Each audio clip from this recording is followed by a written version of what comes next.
अस्सलाम वालेकुम हाज़रीन और नाज़रीन। मैं हूँ आपका मेज़बान फ़रज़ान अली। तो आज के जो हमारे गेस्ट हैं, शायद आप उनको पहले से जानते हो या उनसे वाकिफ़ हो। आपने काफ़ी बार उनको या तो आईकेएस की टीम लीड करते हुए देखा होगा, या तो हंट प्राइज़ में देखा होगा, या तो इंटरनेशनल एस्ट्रोफ़िज़िक्स और एस्ट्रोनॉमी कॉम्पिटिशन में देखा होगा। Let's welcome mister Rahman Zaheer. अस्सलाम वालेकुम। वालेकुम अस्सलाम फैज़ान।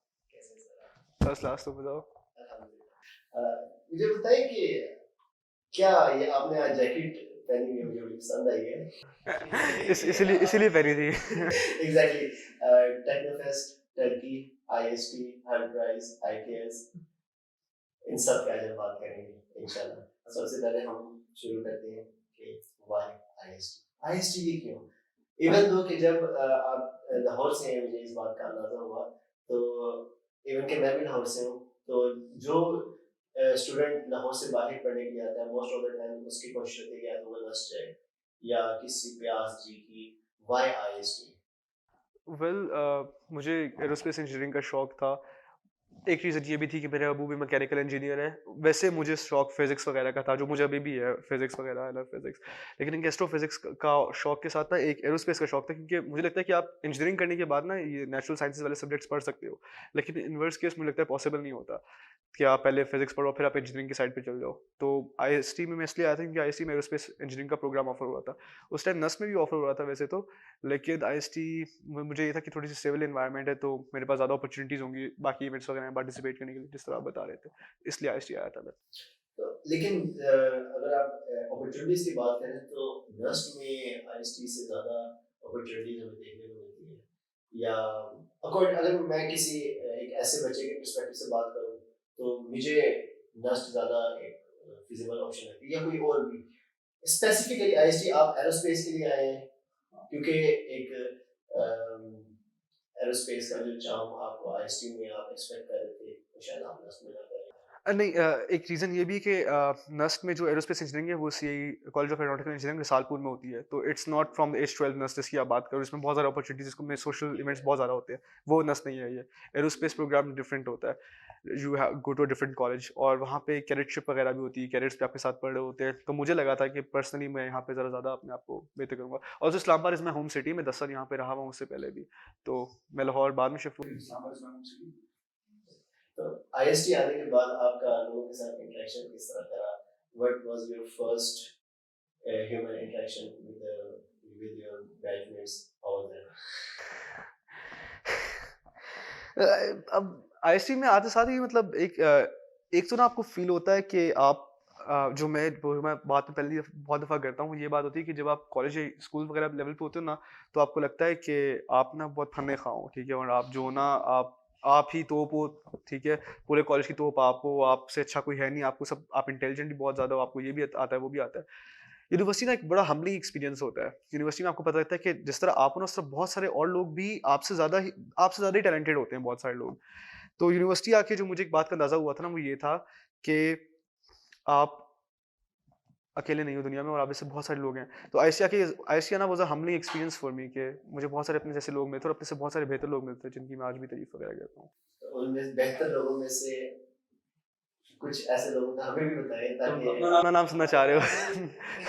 नाज़रीन को भी थोड़ा-सा अंदाज़ा हो कि उन बेहतर लोगों में, क्योंकि उस टाइम पे मैं तो था ही नहीं, मैं अपना नाम तो नहीं सुन सकता कि लेकिन आप लेकिन आना चाह रहे हो। आपके लिए जो फर्स्ट इंटरेक्शन था, जो अभी भी आप याद करते हो, कि आप बता भी सकें क्या था ये? जब मैं आईसीए आया था तो मैं हॉस्टल में शिफ्ट हुआ। सबसे पहले तो एक हॉस्टलाइट्स बॉन्ड हो जाता है। आप पहले खाने पे रात को मिलते हो, आप सबकी इकट्ठी रैगिंग होती है, तो उनकी हेवी किस्म की रैगिंग होती है आपकी, आप सब इकट्ठे बेइज्जत होते हो, आपका एक बॉन्ड बन जाता है एक।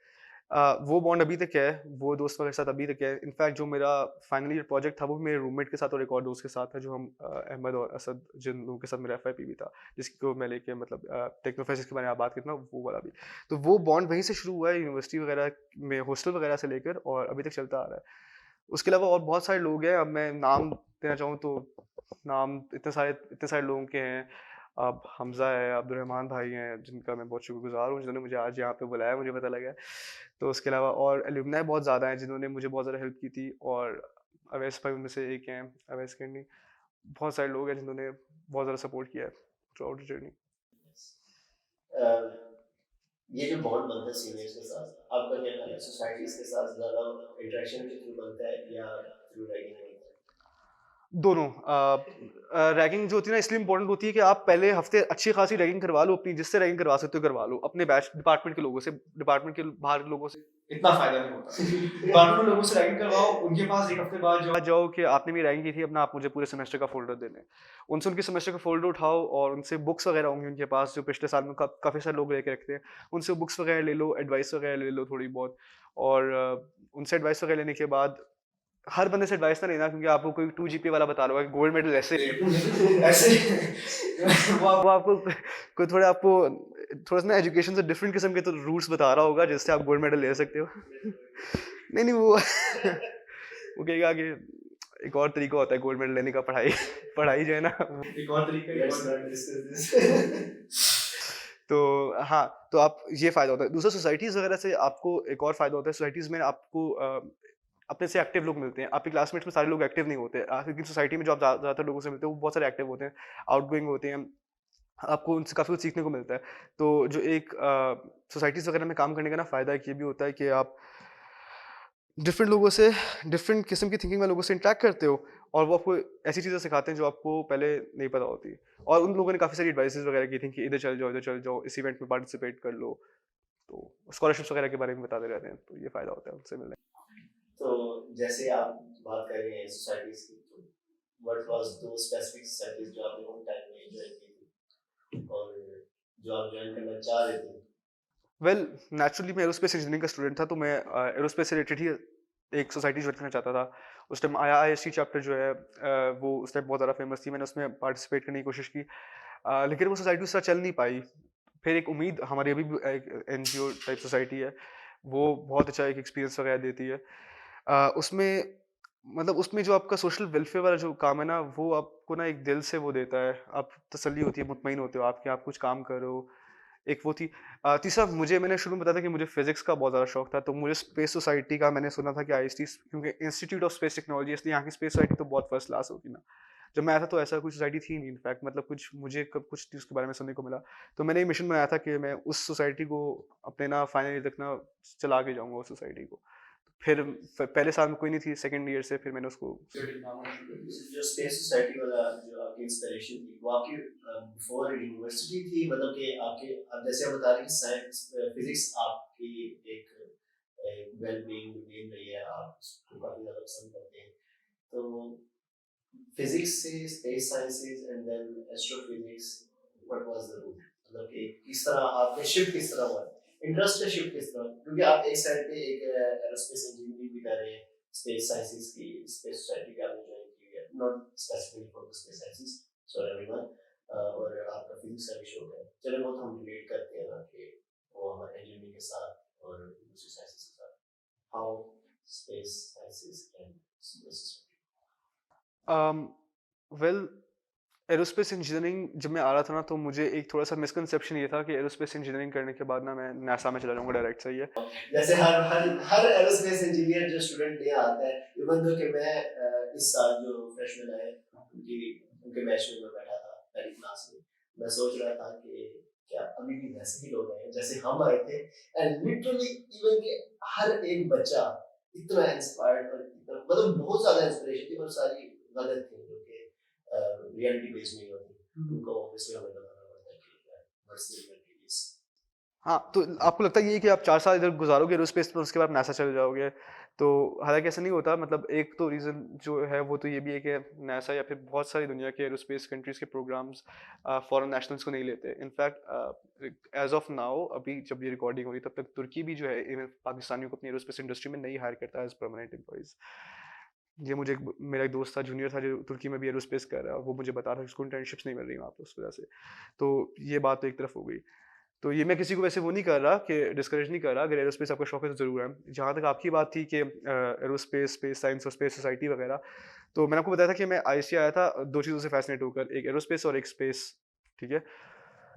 जब मैं आया था स्पेस सोसाइटी नहीं थी तो फिर I just wanted to start के हम तो यहाँ पर आ गए हैं तो एक क्लब होना चाहिए लाइक माइंडेड पीपल्स का जहाँ पे सब लोग जिनका इंटरेस्ट एस्ट्रोनॉमी और एस्ट्रोफिजिक्स की तरफ है हम कुछ उनके लिए करें not just astronomy and astrophysics बल्कि रिमोट सेंसिंग जीआईएस और एनवायरमेंटल साइंसेज ये तीनों चीज़ें स्पेस साइंस के अंदर आती है तो हम उनको मतलब कोई प्लेटफॉर्म नहीं मिल रहा था मुझे यहाँ पे कि हम इकट्ठे बैठ के जहाँ पे ये डिस्कशन वगैरह कर सके इसलिए स्पेस सोसाइटी सेकेंड ईयर से जब मैं सेकेंड ईयर में गया फिर मैंने अप्लाई किया था जनरल सेक्रेटरी की पोस्ट के लिए उस time sir Vihaj was the faculty patron उन्होंने कहा कि चलो ठीक है हम इस दफ़ा रीइन्विगरेट करते हैं SS6 के लोग थे जिन्होंने उसको रीइन्विगरेट किया SS5 के थे तो they started working on it और फिर उन्होंने मेरी यूनिवर्सिटी के सेकंड ईयर से स्पेस सोसाइटी का कुछ नाम वगैरह बनना शुरू हुआ हमने सेकंड ईयर से कुछ इवेंट्स करवाए फिर थर्ड ईयर में जाके कुछ इवेंट्स करवाए और फाइनल ईयर में तो हमने अच्छा खासा काम करवाया था स्पेस सोसाइटी में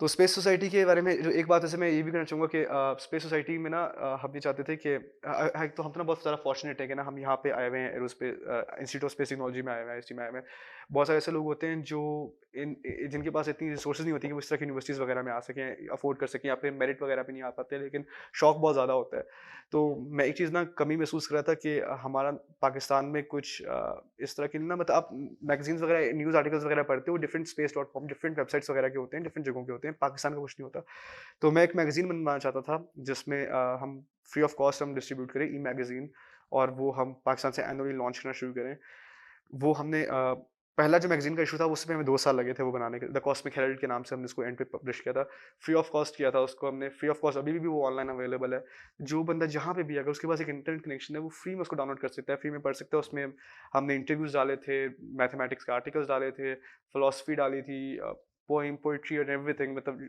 बहुत बड़ा नहीं है एक काविश थी जो हमने शुरू की थी और हम दुआ करते हैं कि जो आगे अब ये बच्चे वगैरह यहाँ पे जो काम करें से बच्चे मैं कह रहा हूँ मैं बयान नहीं हूँ बिल्कुल भी लेकिन मैं चाहता हूँ कि वो चीज़ आगे कंटिन्यू वगैरह हो मैगजीन की हमने बात कर ली थी और अच्छा हुआ कि पहले इसके बारे में बात करें but about the other societies क्योंकि हमें पता लगा कि आप बाकी सोसाइटीज में भी काफी देख रहे हैं जैसे कि आप जो रिसेंटली इवेंट हुआ था हार्ट प्राइज का 2 साल पहले उसमें आपकी एक उसके बारे में आपका क्या ख्याल है अच्छा what was the basic idea about Hult prize एक कंपटीशन होता है बिजनेस कंपटीशन होता है जिसको ना आमतौर पे कहते हैं this is the Nobel prize for students ठीक है उसमें आपने अपने बिजनेस आइडियाज प्रेजेंट करने होते हैं and winning is of $1 million US ठीक है फैंटास्टिक मैंने उसमें पहले साल पार्टिसिपेट किया था just for the sake of it कि चलो कुछ देख के करके देखते हैं आई पार्टिसिपेटेड वी लॉस्ट हम पहले राउंड में बाहर हो गए हमारी प्रेजेंटेशन नहीं चली थी फ्रीज हो गया था projected every bad thing that could happen it happened at that instant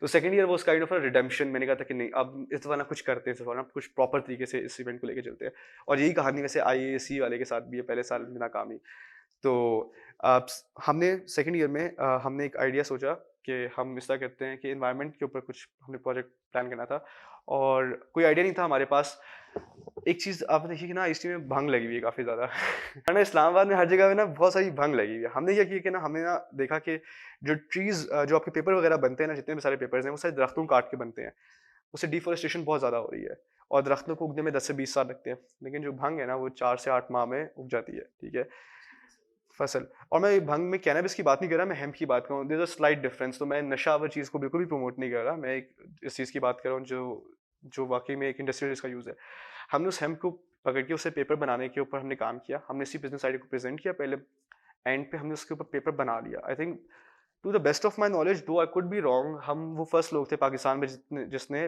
paper बनाया है भांग के साथ ठीक है hemp I would recommend using the term hemp भांग से आपके जहन में बहुत सारी और चीज़ें आती हैं बट यस हम जब वो पेपर वगैरह बनाया तो उस कंपटीशन में हम गए वो रीजनल लेवल का था उसमें अफगानिस्तान से भी टीम्स आई हुई थी और बेल्जियम तो नहीं काफ़ी सारी कंट्री से टीम्स आई हुई थी इस्लामाबाद में हुआ था उसमें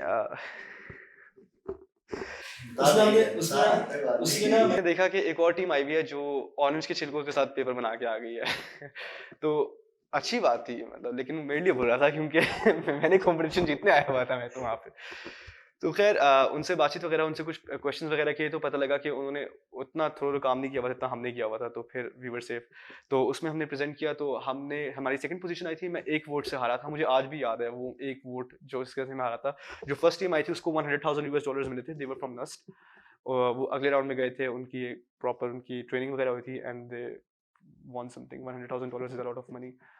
तो मुझे आज भी वो याद है कि मैं एक वोट से हारा था, और अगर कोई कहता ना कि बदकिस्मती की, कभी कोई बात किया होता ना, यार मैं 10 पॉइंट से रह गया, मैं 5 पॉइंट से रह गया पास होने से, तो मैं उससे कहता बेटा मैं एक वोट से $100,000 उस से रह गया। कंपटीशन में आप अकेले ही काम कर रहे थे या नहीं, टीम बनी हुई बनी थी। थी? हाँ, टीम। तो हम जब पहली दफ़ा हमें प्रेजेंटेशन पहले राउंड में थी ना, जो आईएसटी के अंदर होती है, उसमें कोई टीम नहीं थी। उसमें मैं अकेला गया हुआ था, क्योंकि मेरी टीम जो थी ना, उनको बहुत ज़्यादा कोई आइडिया तो है नहीं, तो हमने पार्टिसिपेट नहीं करना था।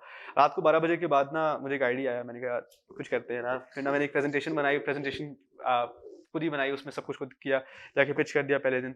और हम वहाँ से ना हमारी ऑन कैंपस में भी सेकंड पोजीशन है। जब जब वहाँ से काम शुरू हो गया था ना, तो उसके बाद प्रॉपर काम शुरू हुआ। मतलब ये it was not an easy thing कि हमने एक कॉम्पिटिशन जीत लिया तो क्या बात है। हमने उसमें प्रॉपर रिसर्च वगैरह की, पूरी टीम थी हमारी। उस टीम में मेरे अलावा 3 लोग और थे, अताबिक, आयशा, फैज़ान, हम सब लोगों ने साथ मिलके प्रॉपर रिसर्च की। हमने सेलुलोज एक्सट्रैक्शन के ऊपर काम किया, हमने नेशनल सेंटर फॉर फिजिक्स में इंटर्नशिप वगैरह करने की कोशिश की।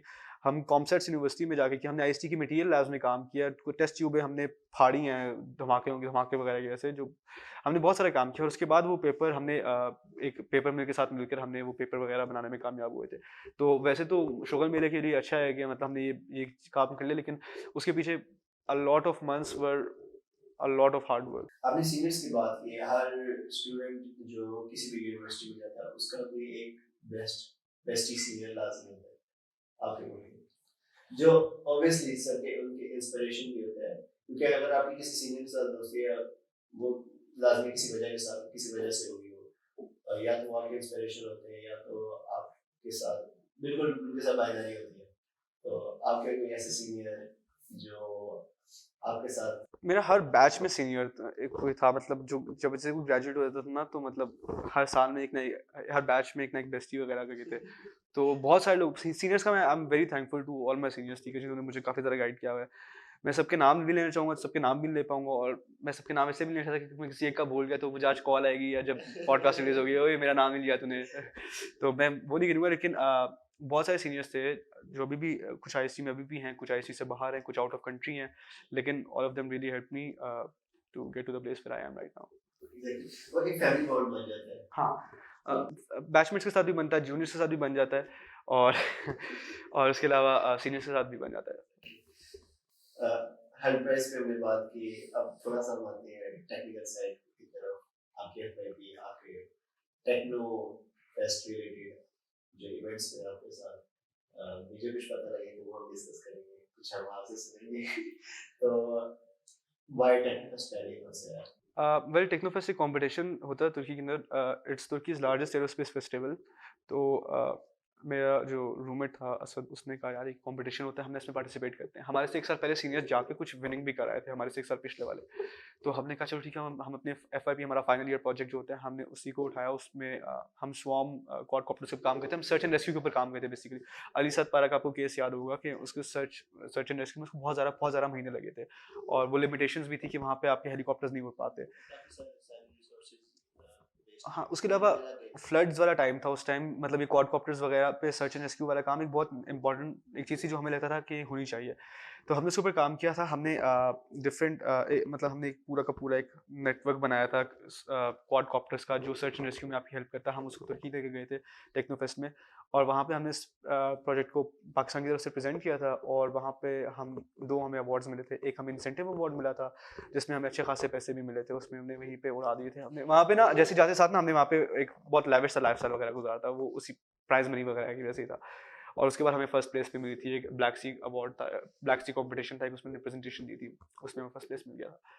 तो हाँ, ये टेक्नो फेस्ट है। उसके दरमियान में हम जो पूरा महीना वहाँ पे रहे हैं, उसमें तो हमने बहुत अय्याशी वगैरह की है। टीम एरोज, हाँ, ए आई रोज करके। आयरोज जो भी है, हाँ, वो भी वो टीम टेक्नो फेस्ट का हिस्सा थी, या उसके बाद थी, या उससे पहले थी? नहीं, आयरोज was basically artificial intelligence based robotic systems engineering, ठीक है, बहुत लंबा नाम था, ठीक है। No one wanted to write that, सही है। तो हमने ये किया था कि हमारी 8 लोगों की एक टीम थी, जिसका नाम आयरोज था, ठीक है।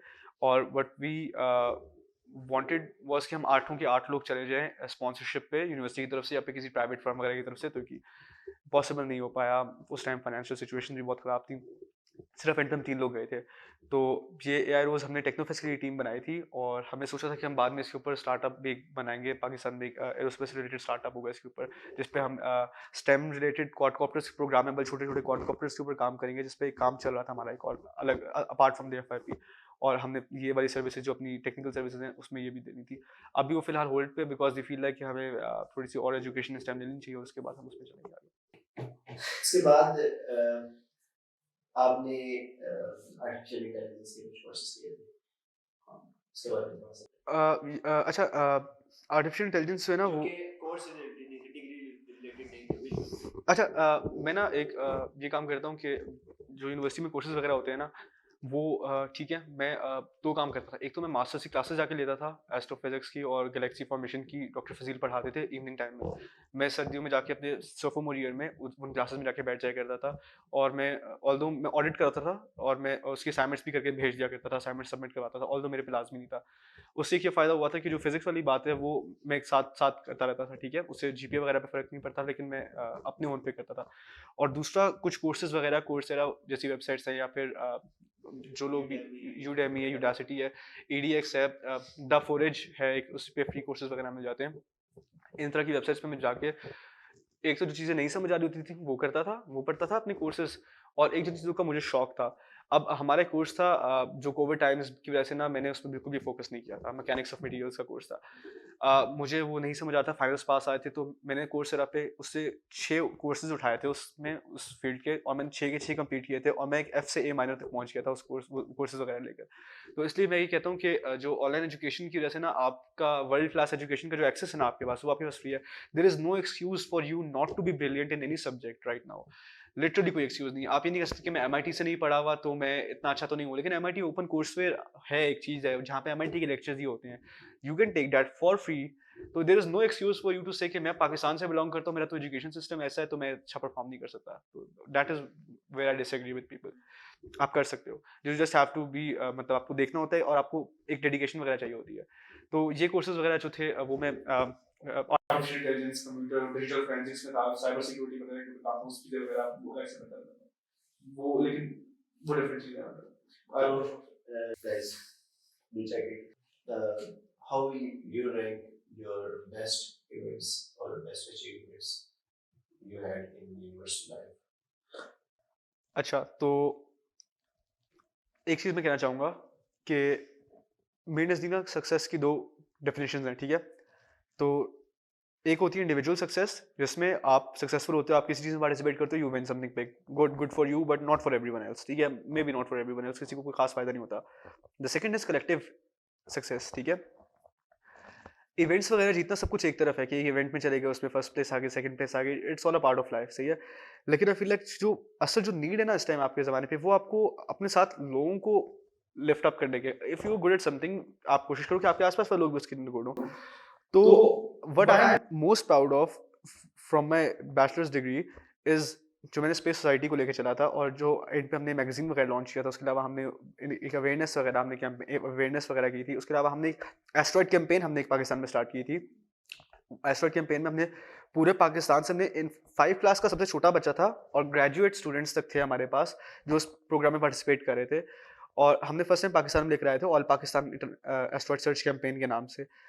उसमें हमने उन लोगों को नासा की तरफ से कुछ डेटा वगैरह प्रोवाइड किया था। उन्होंने उस पे काम किया था। हमने उनको इंस्ट्रक्शंस वगैरह ट्यूटोरियल्स बना के दिए थे उर्दू लैंग्वेज के अंदर, और उसको यूज़ करते हुए उन लोगों ने 14 एस्टेरॉइड्स नए डिस्कवर किए थे। ठीक है? तो that is something which I am proud of, because उसमें आपके पास इतने ऐसी जगहों के से एरियाज़ से भी थे जिनका मुझे नाम नहीं पता था कि वाक़ई में एरिया पाकिस्तान में एग्ज़िस्ट करते भी हैं कि नहीं करते। तो that is something what I am proud of. ये बाकी चीज़ें ना गोल्ड मेडल वगैरह या कॉम्पिटिशन में जीत गए, ये चीज़ें भी अच्छी हैं। लेकिन जो मुझे इम्पोर्टेंट लगती है ना चीज़, वो ये है कि आप कलेक्टिव लेवल पे लोगों के लिए कुछ करो। उम्मीद सोसाइटी इसमें होने में बहुत अच्छी है। मुझे उम्मीद is one of my favourite societies at IST, जो इस पे बहुत ज़्यादा काम करती है। So after that, जो आपने वर्कशॉप करवाई थी या जो भी आपने एक आप बता रहे हैं अपने पाकिस्तान में से स्टूडेंट्स हैं, उसके अलावा कोई ऐसे इवेंट्स यूनिवर्सिटी में, जैसे आईकेएस को आपने लीड किया था, उसके बाद हंटराइज का हुआ, and then the techno fest, how will you rank those events? Well, I guess for those of you who don't know, it's the International Conference on Aerospace Science and Engineering. ये IST में होती है। अभी इस time 7 conferences तक हो गई हैं। हर 2 साल बाद एक कॉन्फ्रेंस होती है जिसमें हम पाकिस्तान में इंटरनेशनली और नेशनली लोगों को बुलाते हैं जो सब्जेक्ट मैटर एक्सपर्ट्स होते हैं, एस्ट्रोफिजिक्स में होते हैं, एरोस्पेस में होते हैं, डिफरेंट फील्ड्स में होते हैं, जो आके इस कॉन्फ्रेंस के अंदर मतलब कॉन्फ्रेंस में पेपर प्रेजेंटेशन होती है, बहुत सारी चीज़ें होती हैं जो एक इंटरनेशनल कॉन्फ्रेंस होती है। It's a very good conference, very high quality conference. In fact, last time President of Pakistan was also a part of that conference. सही है, वो कॉन्फ्रेंस थी। उसमें जो आप बात करो ना, that is a managerial role. उसमें जो प्रेसिडेंसी की बात है वो मैनेजेरियल रोल होता है। जो बाकी जिन जो चीज़ आप अलग से बात करो वो कंपटीशन, आप कंपेरेटिव होते हो उसके अंदर, ठीक है। तो I don't see how you can compare both of these with each other. I want your perspective कि आपको जब उस स्टेज में आप थे तो आप इवेंट्स को रैंक करते हो कि यूनिवर्सिटी में जब मैं था तो ये वाला एक चीज मुझे सबसे ज्यादा इंस्पायर कर रही थी and then this and then this and then this. One of them was उम्मीद के टीचिंग विजिट्स, ठीक है। उम्मीद के टीचिंग विजिट्स होते हैं जो जाते हैं, आप स्कूल्स वगैरह में जाते हो, अंडर प्रिविलेज बच्चों के साथ आप इंटरेक्ट करते हो, यू टीच देम समथिंग, आप उनके साथ कोई एक्टिविटीज़ वगैरह करते हो, और इतने वो खुश होते हैं वो बच्चे, उसके बाद इतने खुश होते हैं वो बच्चे जब आप उनसे इंटरेक्ट करते हो। इनफैक्ट मतलब आप पिक्चर्स लो ना कभी उनकी, देखो ना, तो उनमें से आधे ज़मीन से ऊपर होते हैं, छलांगे मार रहे होते हैं खुशी के साथ। तो बहुत एक अच्छा एक्सपीरियंस होता है, जो मुझे लगता है कि it is one of the necessary causes of मतलब दिस टाइम जो हम काम कर रहे हैं, वो चीज़ें हैं जो बहुत ज़्यादा अच्छी है। उसके अलावा और एजुकेशनल रिलेटेड इवेंट्स भी थोड़े बहुत होते रहते हैं, लेकिन तो अभी आप किस तरह के प्रोजेक्ट्स पे काम कर रहे हैं यूनिवर्सिटी के बाद, ग्रेजुएट होने के बाद? अभी मैं जॉब कर रहा हूँ। अभी मैं ग्रेजुएट हुआ था, तो मैं अभी आमतौर पे ना, अभी मैं गेम डेवलपमेंट के ऊपर काम कर रहा हूँ। तो मैंने कोई 10 वीडियो गेम्स बनाई हैं अभी।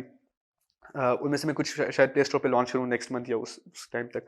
और उसके अलावा मैं एक फ़्लाइट सिमुलेटर पे काम कर रहा हूँ कि मैं चाहता हूँ कि एक पूरा रियल फिजिक्स बेस्ड एक फ़्लाइट सिमुलेटर हो जिसके अंदर लोग बैठ के थोड़ी बहुत फ़ील ले सके, just like Microsoft flight simulator, but like on a shorter scale में भी, और पाकिस्तान ओन्ड बेसिकली।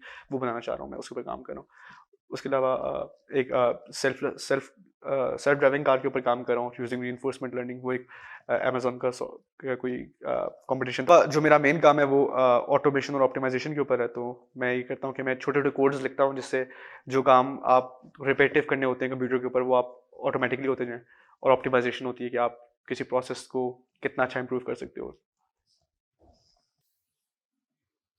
आईएसटी में दोबारा नहीं एक्सपीरियंस आपने कैसा रहा? आईसी में आना ना एक क्योंकि आप आईएसटी में कोई दूसरी तीसरी बार आए।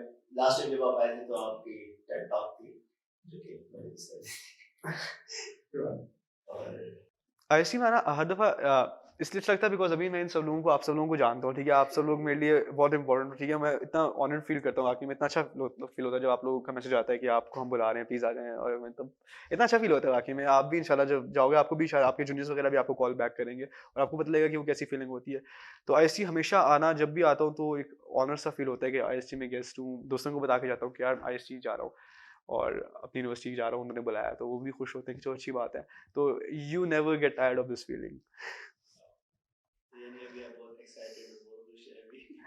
हाँ, मतलब दिल से इतनी ज़्यादा खुशी है यार, मतलब आप लोगों ने बुलाया, अच्छी बात है। थैंक यू यार, अच्छा किया आप लोगों ने बुलाया। बहुत अच्छा पॉडकास्ट वगैरह मैं देखता हूँ, पहले एपिसोड भी देखी थी मैंने, अच्छा था काफ़ी ज़्यादा। अच्छी बात, अच्छा काम कर रहे हो आप लोग, और भी बहुत सारे काम करते हो आप लोग। हमारा एक विजिट हम लोग का जो कॉमन है एस्ट्रो वॉक।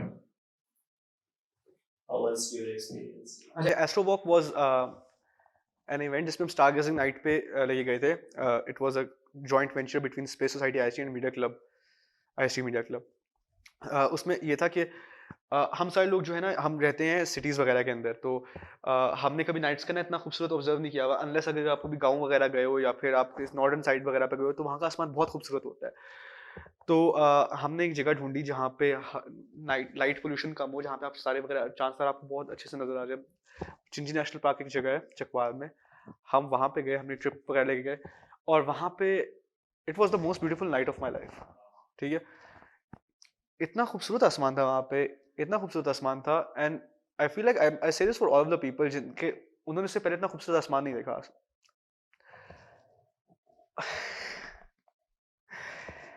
लेकिन हाँ, वो एक अच्छा इवेंट था ओवरऑल। वाज भी टेडेक्स आपका कैसा? आप में से कौन कौन डेडेक्स पे था? वही मैं सेलिब्रिटी हूँ मैं वाह यार बाकी यार TEDx अच्छा था मुझे ना बिल्कुल भी कुछ नहीं पता था कि मैंने क्या बोलना है लेकिन ना I wanted it to be meaningful मैंने ना प्रिपेयर किया था उस टॉक के लिए ना मतलब इट वाज रट्टा मैंने मारा हुआ था ठीक है उसका ऑलमोस्ट रट्टा था मतलब कुछ वही किया था ये जो है ना मैं बिल्कुल अनहिंज्ड आया हूँ तो इसलिए ना ये इस तरह जा रहा है ठीक है जा रहा है TEDx का सीन ये था कि I wanted it to be meaningful 10 minutes मैंने बहुत छोटी टॉक थी 10 मिनट मैंने मुका दिया था सब कुछ लोग 35 मिनट तक ले गए थे तो I wanted to be meaningful short sweet and simple तो मैंने उसमें छोटी छोटी वो चीज़ें डाली और एक इमेज था जो ब्लूपर टाइप था मैं डालना नहीं चाह रहा था कि वो पता नहीं लोगों का क्या रिएक्शन होगा लेकिन मैंने डाल दिया वो एक इमेज उस पर लोग काफ़ी ज़्यादा हंसे थे तो चलो कुछ पता नहीं होगी स्टोरी है तो चीज क्या थी कौन कौन था टेकटॉक में देखा मैं ना बस ये तुम लोगों को पता है इसको नहीं पता आगे देख रहा था मैंने क्या किया वैसे वो अगर अगर अपलोड होती है तो फिर यू कैन सी इट लेकिन मुझे नहीं पता कब अपलोड होती है in the ending of this podcast mostly आपका क्या जो हमारे viewers हैं वो mostly IST के students ही हैं तो जो भी आपको देख रहे हैं IST के students mostly वो freshman year से होंगे sophomore year से होंगे junior year से होंगे final year वाले तो obviously तो आपका उनको क्या पैगाम होगा या what your like that specific words for those guys कि वो आगे all words obviously yes please well मैं ये कहूँगा कि आप दोनों चीज़ों को लेकर चला सीखिए आप यूनिवर्सिटी में एजुकेशन के लिए डिग्री आपकी फर्स्ट एंड फॉरमोस्ट प्रायोरिटी आपकी अपनी डिग्री होनी चाहिए ऑब्वियसली आप डिग्री के लिए काम करें उसके अलावा जो इस तरह के इवेंट्स वगैरह होते हैं जो एक्स्ट्रा करिकुलर्स वगैरह को करिकुलर एक्टिविटीज़ वगैरह उसमें भी पार्टिसिपेट करें और अगर तो कोई ऐसा बंदा है जो अपनी फील्ड वगैरह से सेटिस्फाइड नहीं है या फिर स्विच करना चाह रहा है या फिर कोई लेट्स से कोई किसी और करियर में जाना चाहता है तो और उसको लगता है कि उसमें स्कोप नहीं है तो मैं यही कहूँगा कि ना बहुत सारे पेरेंट्स मुझे कॉल करके पूछते हैं कि हमारा बेटा अगर एरोस्पेस में चला रहा है तो उसका स्कोप होगा कि नहीं होगा आगे जाके या फिर इलेक्ट्रिकल में जा रहा है CS में जा रहा है तो क्या होगा तो मैं उनको ये कहता हूँ कि स्कोप कभी भी किसी फील्ड का नहीं होता स्कोप बंदे का होता है तो आप अपना स्कोप बनाएं मतलब अपनी मेहनत वगैरह करें अपना सब कुछ करें तो स्कोप जो है ना आपकी अपॉर्चुनिटीज वगैरह इंशाल्लाह बन जाती हैं तो जी नाज़रीन ये थे हमारे गेस्ट मोहम्मद रमज़ुल अयूब जी नाज़रीन ये थे हमारे guest Mohammad Ramzul Ayub I hope you enjoyed this podcast do let us know about your feedback and don't forget to mention those people you want to see in this. Thank you so much.